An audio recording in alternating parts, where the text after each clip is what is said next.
నమస్తే, welcome to RP 70 news. Alluri Sitaramaraju జిల్లాలో ఎంతో ప్రతిష్టాత్మకంగా రూపొందించిన ప్రధానమంత్రి జనజాతి ఆదివాసీ న్యాయ మహాభియాన్ పథకం విజయవంతానికి పటిష్ట చర్యలు చేపట్టినట్లు ఎంపీడీఓ లాలం సీతయ్య, తహసీల్దార్ తిరుమలరావు తెలిపారు. ఈ పథకం అమలుకు దేశంలోని అతిపెద్ద పాడేరు ఐటీడీఏను ఎంపిక చేయడం జరిగిందన్నారు. ఎక్స్ప్లెయిన్ చేసి అప్లోడ్ చేస్తారు, అంటే చిన్న వీడియో తీసుకుంటారు 2 నిమిషాలు. ఈ 20 హ్యాబిటేషన్ లిస్ట్ మీకు పెడతాను నేను.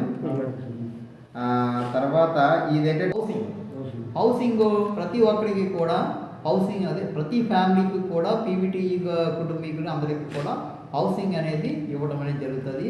దీంట్లో భాగంగా స్టేట్ గవర్నమెంట్, సెంట్రల్ గవర్నమెంట్ కలిపి మొత్తం మీద 2,37,000 రూపాయలు, అంటే 2 లక్షలు స్టేట్ గవర్నమెంట్ అండి, 39,20,000 స్టేట్ గవర్నమెంట్, 80,000 సెంట్రల్ గవర్నమెంట్.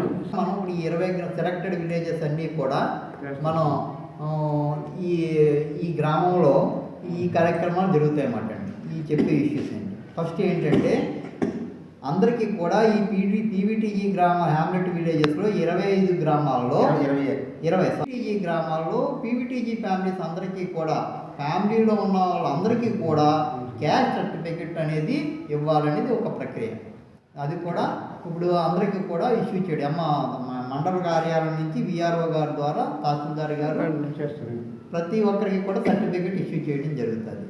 అందరికీ ఉండాలి సర్టిఫికెట్, అంటే ఫ్యామిలీకి ఉండాలి, హెడ్ ఆఫ్ ది ఫ్యామిలీకి ఉండాలి, పిల్లలకి ఉండాలి, అందరికీ ఉండాలి. అలాగే మెయిన్ అన్నీ కూడా పీవీటీజీ హౌస్ హోల్డ్స్ అన్నీ కూడా కవర్ చేయాలి. ఎంతమంది అయితే ఉన్నారో అందరికీ కూడా కవర్ చేయాలి. నెక్స్ట్ ఆయుష్మాన్ భారతి కార్డు ఒకటి, ఆరోగ్యశ్రీ ఆయుష్మాన్ భారతి కార్డు, అది 5 lakhs చేసి కదా మీకు.